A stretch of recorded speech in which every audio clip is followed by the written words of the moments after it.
Hello दोस्तों, स्वागत है आपका अपने ही यूट्यूब चैनल किस्से कहानियों की ऑडियो लाइब्रेरी पर। अभी हम सुन रहे हैं कहानी बेताल पच्चीसी का 11वां भाग। तो चलिए सुनते हैं आज का भाग। राजा विक्रमादित्य ने शीशम के वृक्ष से पुनः बेताल को नीचे उतारा और उसे कंधे पर डालकर चल पड़ा। चलते हुए राजा के कंधे पर बैठे बेताल ने कहा, राजन, उस योगी के कहने में आकर सचमुच तुम बहुत परिश्रम कर रहे हो। तुम्हारे मार्ग का श्रम कुछ दूर हो, इसीलिए मैं तुम्हें यह कथा सुनाता हूँ। ये कथा है राजा धर्मध्वज की। पुराने समय उज्जैनी में धर्मध्वज नामक राजा राज करता था। उसकी 3 अत्यंत सुंदर रानियां थीं, जो उसे समान रूप से प्रिय थी। उन तीनों के नाम थे इंद्रलेखा, तारावली और मृगांकवती।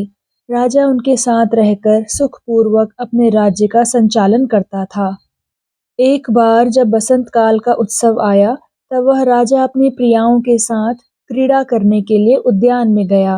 वहां उसने पुष्पों से झुकी हुई लताएं देखी, जो कामदेव के धनुष जैसी लग रही थी। उनमें गुनगुन करते भौरों का समूह प्रत्यंचा के समान लगता था, जिसे मानो वसंत ने स्वयं ही सजाया हो। ऐसे खूबसूरत वातावरण में राजा ने अपनी स्त्रियों के पीने से बची उस मदिरा को पीकर प्रसन्नता पाई, जो उनके निश्वास से सुगंधित थी और उनके होठों की तरह लाल थी।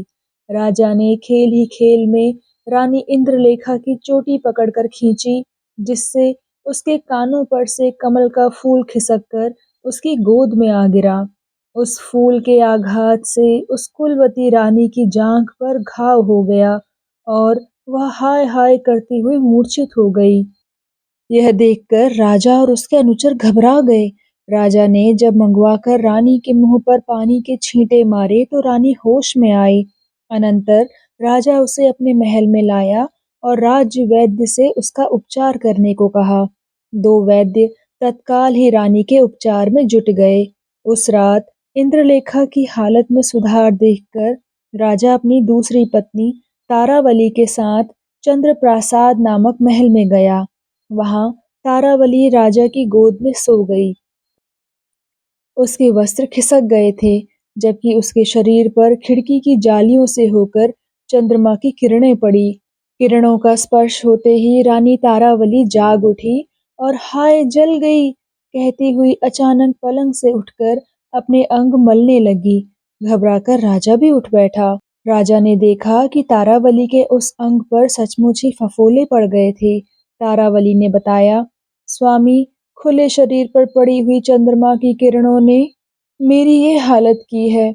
तब राजा ने परिचारिकाएं बुलाई और उन्होंने रानी के लिए गीले कमल पत्रों की सेज बिछाई एवं उसके शरीर पर चंदन का लेप लगाया। इसी बीच तीसरी रानी मृगांकवती भी जाग उठी।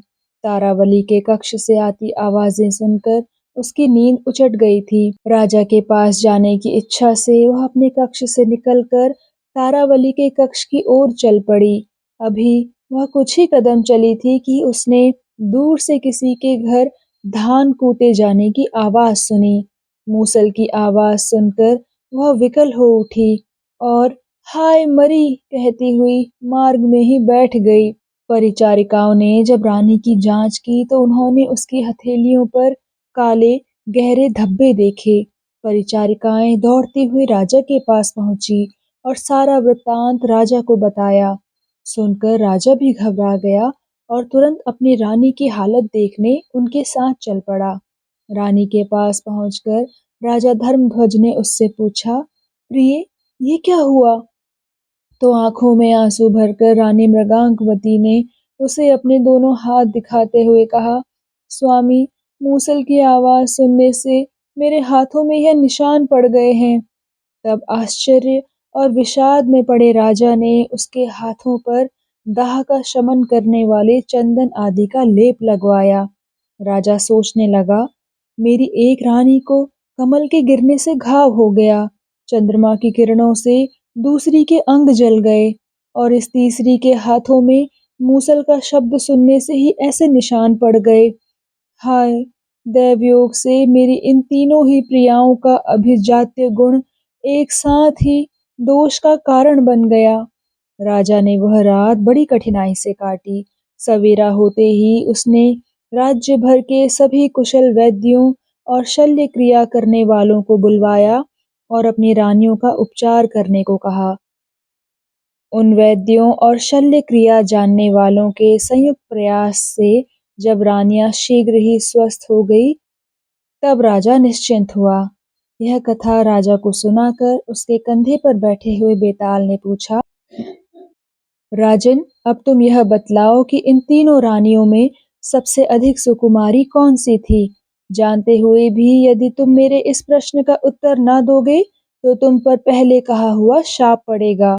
यह सुनकर राजा विक्रमादित्य ने कहा, बेताल, उन सब में सबसे सुकुमारी थी रानी मृगांकवती, जिसने मूसल को छुआ भी नहीं, केवल उसकी आवाज से ही उसके हाथों में दाग पड़ गए थे। बाकी दोनों को तो कमल एवं चंद्र किरणों के स्पर्श से घाव तथा फफोले हुए थे, अतः वे दोनों उसकी बराबरी नहीं कर सकती। राजा ने जब बेताल को ऐसा सटीक उत्तर दिया तो बेताल संतुष्ट होकर पुनः उसके कंधे से उतरकर उसी शीशम के वृक्ष की ओर चला गया।